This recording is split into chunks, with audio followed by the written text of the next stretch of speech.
glisser entre le ciel et l'eau, entre les vagues de nuages et les nuages d'écume, sur une planche magique. L'enchanteur de matière joue avec les résines des pétroles affinés pour dessiner des trajectoires éphémères sur nos grandes marées. Le surf, contrairement à ce que beaucoup de gens croient, est un sport très ancien. Et ça existait déjà en Polynésie et dans les îles Hawaï quand le capitaine Cook est allé les visiter. Il le relate d'ailleurs dans ses récits. Il a vu des gens qui étaient dans des vagues avec des espèces de troncs d'arbres taillés. Et à cette époque, c'était une sorte de rite d'initiation, un test de courage où les plus vaillants s'affrontaient justement dans les rouleaux du Pacifique. Bon, la fabrication commence par le collage d'une latte en bois au milieu de la planche. Cette latte a été découpée sur une courbe déjà établie qui me servira de guide pour le chef de la planche plus tard. Cette latte en bois sert de régisseur au milieu de la planche et d'axe de symétrie aussi au niveau de la taille. Le gros boom du surf a commencé après la Deuxième Guerre mondiale. La Deuxième Guerre mondiale a permis de développer tous les matériaux composites qui ont servi dans la fabrication des armements, des navires, etc. Et donc la résine polyester, la fibre de verre, la mousse polyuréthane, le polystyrène ont commencé à être utilisés dans le domaine public dans les années 50. Et c'est là qu'en Californie, vraiment le surf a démarré très fort. Le surf est arrivé en Europe en 1956, c'est un cinéaste, Peter Wertel, qui venait tourner un film sur la côte basque, à Biarritz, et qui a vu les rouleaux qui étaient magnifiques, et il a fait venir une planche. Il a pour surfer un peu et quand il est parti, il a laissé cette planche à des biarros qui ont commencé le surf comme ça. C'est un sport qui a toujours progressé très lentement mais sûrement. Si on pourrait le comparer à la planche à voile qui a eu un énorme boom dans les années 80 et après qui a diminué parce que c'est devenu un sport qui a une image un peu trop radicale, trop extrême et beaucoup de gens s'en sont détournés. Tandis que le surf a toujours augmenté et progressé régulièrement.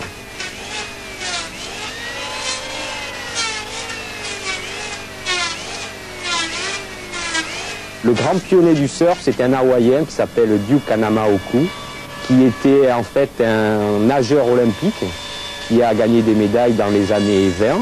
Et c'est lui qui a introduit le surf en Australie, qui est allé en Californie plusieurs fois pour faire des démonstrations. Et c'est lui qui a vraiment lancé le surf à l'échelon mondial.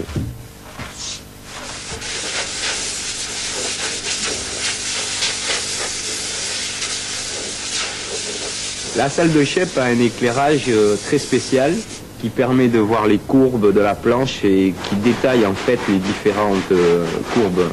Et cet éclairage est très important parce qu'on travaille beaucoup à la main et beaucoup avec l'œil. Au départ, on a quand même des courbes qui sont données par des gabarits qui sont déjà tracés. Là, on a le gabarit de la planche avec une des courbes les plus importantes de la planche, c'est-à-dire la spatule et l'arrière de la planche qui relève. Ça, c'est pour moi l'élément essentiel de la planche. Si cette courbe est inadéquate, la planche ne marchera pas, même si tout le reste est parfait. Et l'œil est très important aussi parce qu'on travaille au départ effectivement avec des gabarits et quelques mesures, mais après il faut que toutes les courbes soient faites de façon harmonieuse. Et là, on sent la planche avec les mains, on la regarde de tous les côtés, on la touche pour vraiment sentir le profil, l'affinage de l'arrière et les différentes courbes de la planche.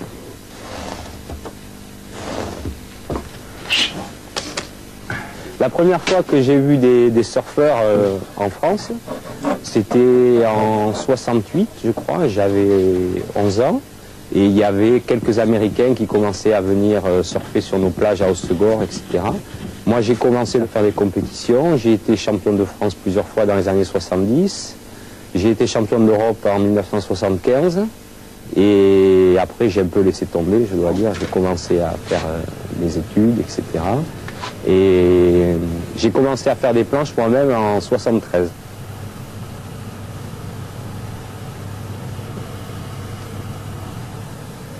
Et j'ai fini par avoir mon diplôme de pharmacien. C'était en 1980, juste au moment où le surf commençait à démarrer. Et en fait, j'ai très peu travaillé en pharmacie. J'ai commencé à travailler dans un atelier qui s'installait à Ostegor à l'époque, un atelier australien, où j'ai fait mes premières armes, où j'ai appris vraiment les bases du métier avec des professionnels. Et je me suis lancé à mon compte il y a 5 ans maintenant.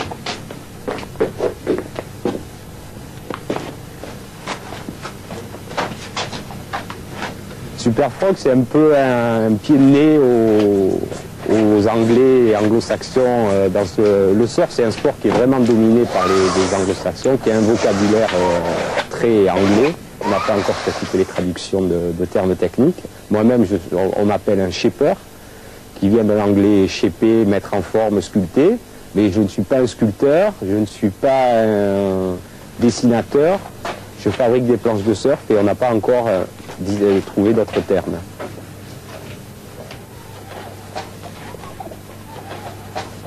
Il y a des grandes marques australiennes qui se sont installées en France. Il y a des marques françaises qui se sont créées en utilisant l'image surf. Et tout ça fait un peu un effet boule de neige qui a permis de connaître le surf dans des endroits où on n'en avait jamais entendu parler. Et maintenant, en France, on surfe quasiment sur toutes les côtes, depuis la frontière belge jusqu'à Nice, en Méditerranée, on surfe à peu près partout. Au départ, on utilisait principalement de la résine polyester. Maintenant, moi, personnellement, j'utilise de la résine époxy, qui est plus performante aussi, qui n'existait pas il y a encore 20 ans. Tout ça s'est affiné, on est dans une période où on veut de la performance, de la radicalité, et ça devient très léger. Il y a 10 ans, une planche pesait 7-8 kg. Maintenant, on arrive à des poids de 2 à 4 kg, quoi, pour une solidité supérieure. La stratification, c'est une étape très importante de la fabrication parce que, évidemment, le morceau de polystyrène qu'on a shapé au départ n'a aucune solidité mécanique. Et l'apport de fibres de verre et de résine va donner justement cette dureté, cette solidité de la planche. C'est une étape assez délicate parce qu'on utilise des résines qui ont des durcisseurs rapides pour éviter que la résine coule en dehors de la planche. Et donc le glaceur, le stratifieur est pressé, je dirais, par le temps et doit opérer relativement vite tout en évitant de faire des défauts d'aspect et des endroits moins solides que d'autres.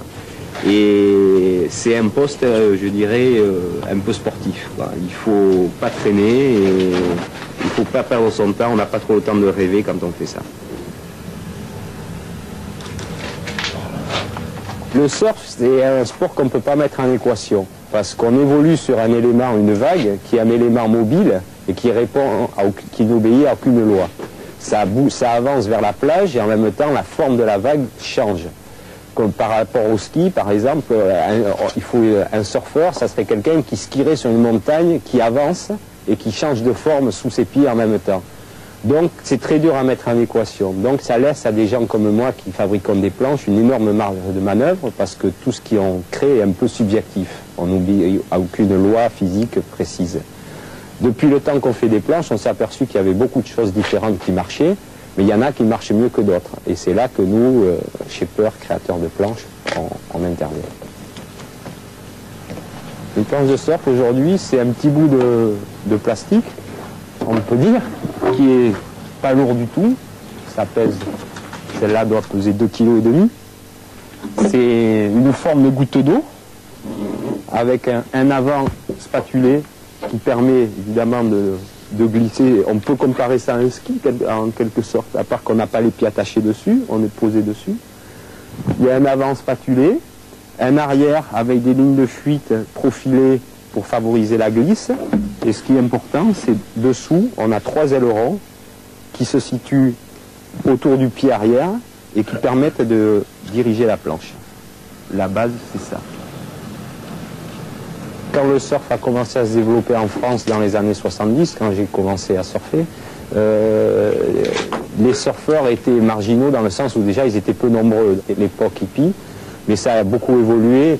Maintenant, il y a des structures, il y a une fédération qui est très bien organisée, il y a des prises en charge pour les gamins dès 4-5 ans, on peut commencer à surfer. C'est pas un sport dangereux du tout parce qu'en fait on est dans de l'eau, on ne fait jamais tomber dans de l'eau.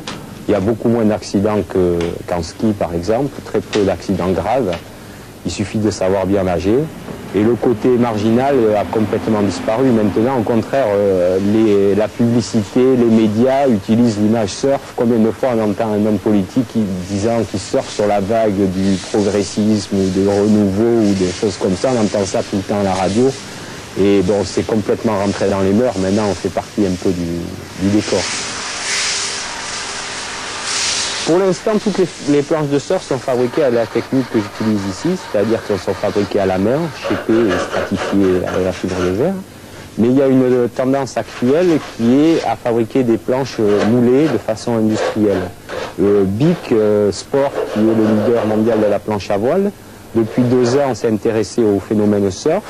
Je travaille avec eux depuis 2 ans. On a sorti 2 modèles.